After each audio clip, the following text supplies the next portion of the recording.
Mask of the Red Death. The Red Death had long been feeding on the country. No sickness had ever been so deadly, so great a killer, or so fearful to see. Blood was its mark, the redness and horror of blood.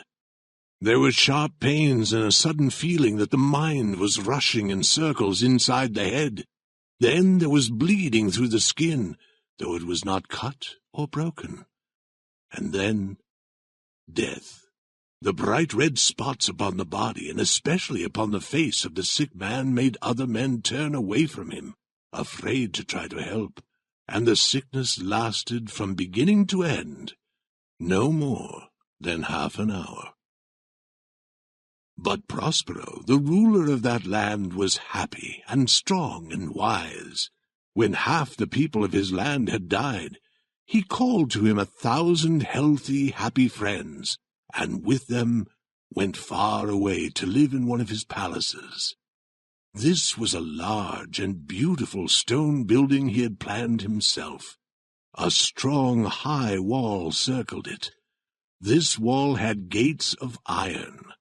The gentlemen, after they had entered it, brought fire to heat the iron of the gates to make them close so firmly that nobody could open them.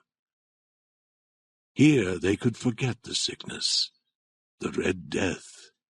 They would leave the outside world to care for itself. Prospero had supplied everything they needed for pleasure. There was music, there was dancing, there was beauty, there was food to eat and wine to drink. All these were within the wall, and within the wall they would be safe. Outside the wall walked the Red Death.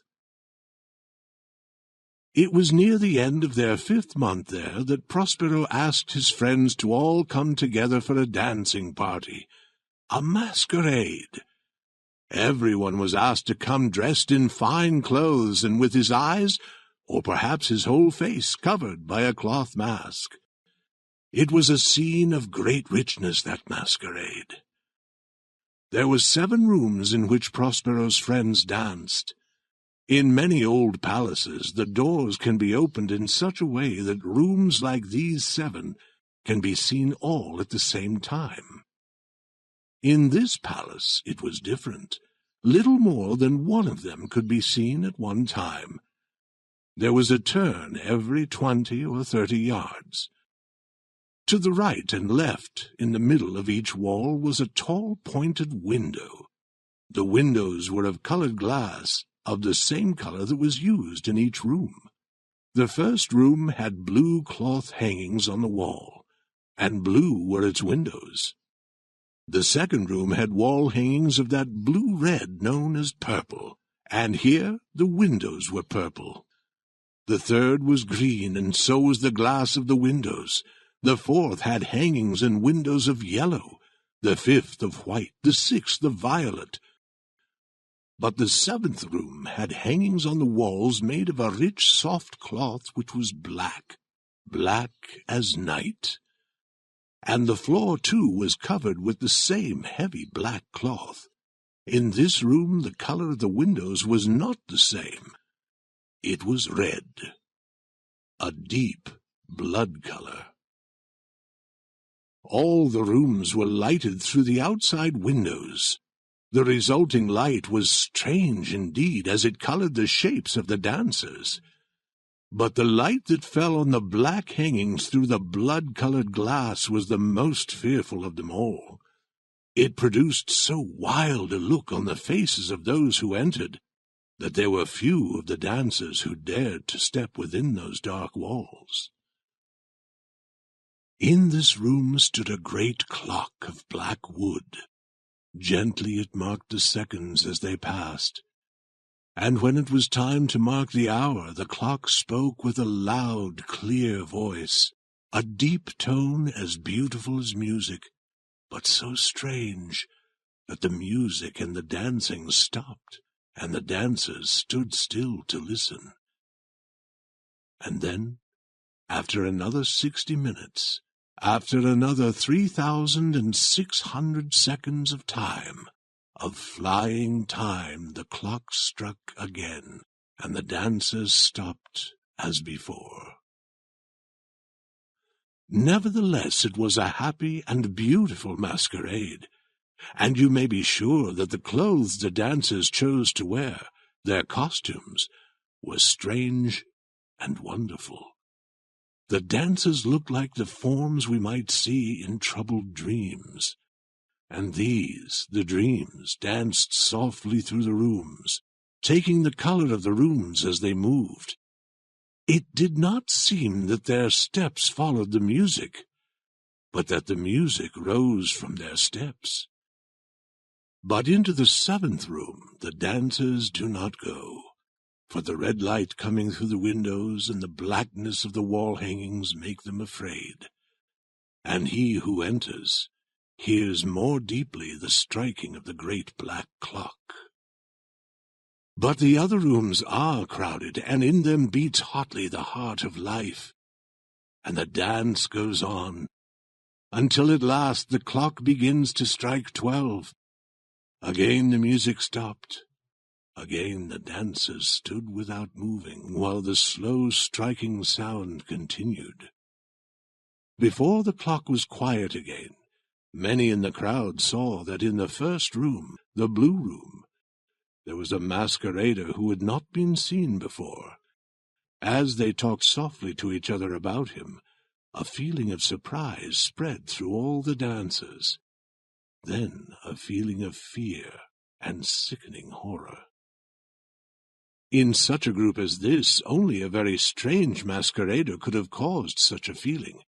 Even among those who laugh at both life and death, some matters cannot be laughed at. Everyone seemed now deeply to feel that the stranger should not have been allowed to come among them dressed in such clothes.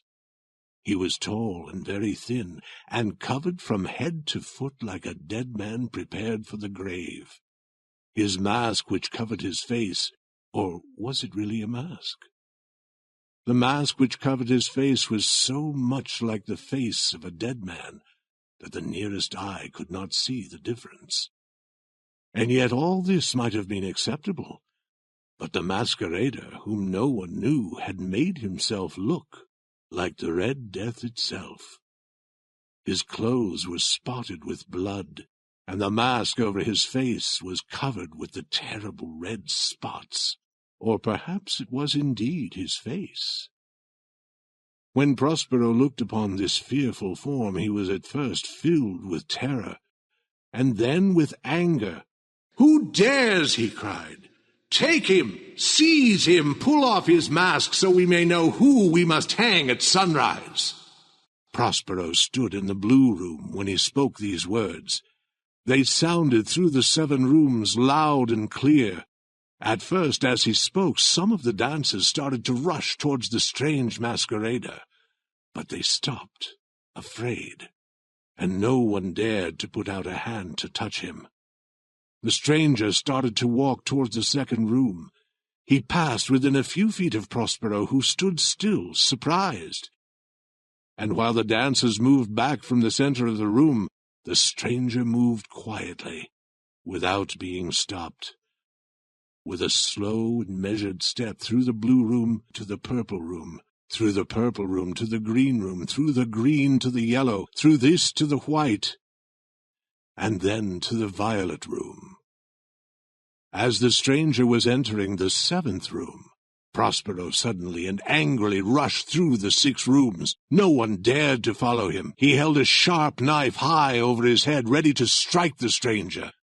When he was within 3 or 4 feet, the strange masquerader, the stranger, turned and stood silent, looking firmly into Prospero's eyes.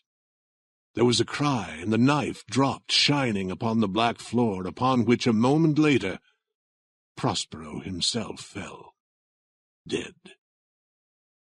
The dancers then rushed into the black room. The strongest of the men tried to hold the masquerader, whose tall form stood beside the black clock. But when they put their hands on him, they found inside the grave clothes no human form, no body, nothing. Now they knew that it was the Red Death itself that had come in the night. One by one the dancers fell, and each died as he fell. And the fires died, and the clock stopped, and darkness, and decay, and the Red Death ruled forever over all.